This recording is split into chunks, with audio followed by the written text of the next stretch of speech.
इस बात पे तो बड़ी खुशी हुई कि आलाइशें बर वक्त ठिकाने लगाई गई, सड़कों को धोया गया, फ़िनाइल वाला पानी जो था एंटीसेप्टिक, ताकि जो बदबू ना फैले और वो जो आलाइशें उठाई गई हैं उसकी वजह से बीमारी ना फैले। गर्मी भी बड़ी शदीद है। लेकिन ये अर्के गुलाब वाली बात जो मुझे तो समझ भी नहीं आई, सही बात है, हज़म भी नहीं हो रही। बात ये है कि आपके पास गंदम की, पंजाब हुकूमत के पास गंदम की ख़रीदारी के पैसे नहीं हैं और किसान और काश्तकार बेचारा रुल गया है।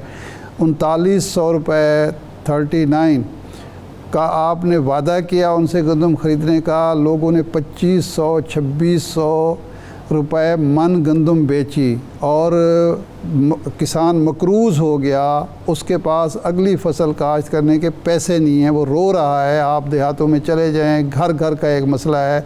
पक्के मुस्लिम लीग की जो काश्तकार किसान हैं वो भी जिस अंदाज में बात करते हैं, बड़ी हैरत होती है। तालीम और सेहत के लिए वसाइल की कमी है। साहिवाल में हस्पताल में आतिशज़दगी हुई और वो जो गैस के सिलेंडर होते हैं आग बुझाने के लिए वो एक्सपायर्ड थे। पता चला जी हस्पताल के पास फंड नहीं है। और दूसरी तरफ अर्के गुलाब का आप छिड़काव कर रहे हैं, क्या ये अवाम ये अर्के गुलाब का छिड़काव चाहते हैं या साफ़ सुथरी गलियाँ चाहते हैं? ये अलामती चीज़ें होती हैं। और पता नहीं जिस भी दाना ने मशवरा दिया वज़ीर आला साहिबा को, उनकी नीयत तो अच्छी होगी, वो चाहते होंगे कि एक नया काम हम करें, लोगों को खुशबू में बसे हुए सड़कें मिलें, लेकिन ये अलामती चीज़ें होती हैं। मुझे याद है ये 80s के आखिर में अब्दुल वली ख़ान साहब लाहौर आए। उन दिनों 8-8 घंटे 10-10 घंटे की लोड शेडिंग पूरे मुल्क में हो रही थी। तो हमारी मुलाकात हुई तो उन्होंने कहा यार हमारे इलाके में तो 10 घंटे बिजली नहीं आती, घर में बल्ब जलाने की बिजली नहीं है। आपके यहाँ ये नहर पर जो है चरागा, रात को मैं 2 दफ़ा गुजरा हूँ तो चरागा हो रहा था, तो आपके पास इतनी बिजली कहाँ से आ गई भाई? अब ज़ाहिर बात है कि नहर पर जो वो लगाए आराइशी बत्तियाँ लगाई जाती हैं उन पर कोई बहुत ज़्यादा बिजली खर्च नहीं होती। लेकिन एक अलामती बात है, तासुर मिलता है कि लाहौर में सड़कों पर और नहर पर चरागाह हो रहा है और दूसरे सूबों में और दूसरे इलाकों में घरों में बिजली नहीं आ रही। अब लोग सवाल उठाएंगे कि भाई उधर KPK में तो लोग जो है बिजली की वजह से सड़कों पर खड़े हैं, उनको बिजली आप नहीं दे रहे। पंजाब में ये शौकत यूसुफ़ज़ई बात कर रहे थे। और लाहौर और पंजाब की हालत ये है कि अर्के गुलाब से सड़कों को धोया जा रहा है या छिड़काव किया जा रहा है।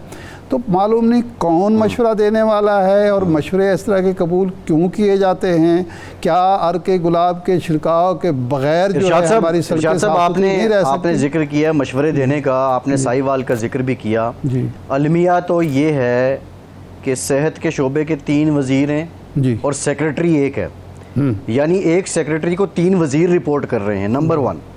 नंबर 2, इसको सिर्फ आप नहीं समझते कि अर्के गुलाब एक अलामती तौर पे ना देखा जाए। ये जो ठेके हैं, शापर देने वालों का अलहदा ठेका होता है, अलाइश उठाने वालों का अलहदा ठेका है, झाड़ू फराहम करने वालों का अलहदा ठेका है, तो इसको उस सिलसिले की कड़ी भी तो कहा जा सकता है ना। किसी ने कहीं ना कहीं कोई अपनी दिहाड़ी तो नहीं लगा गया। मैं उस तरफ इसलिए नहीं जा रहा कि भाई वो समझा जाएगा कि हम खाम मनफी प्रोपेगेंडा कर रहे हैं या मनफी बात कर रहे हैं। मैं तो सिर्फ समझाना ये चाह रहा हूँ, कहना ये चाह रहा हूँ कि ये अलामती चीज़ें जो होती हैं इसके भी असरात होते हैं।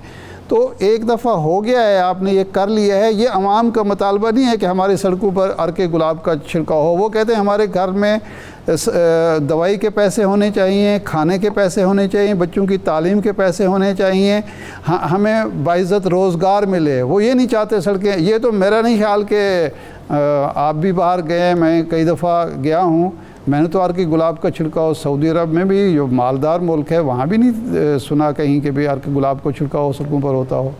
छिड़काव ही काफ़ी है, सफाई काफ़ी है।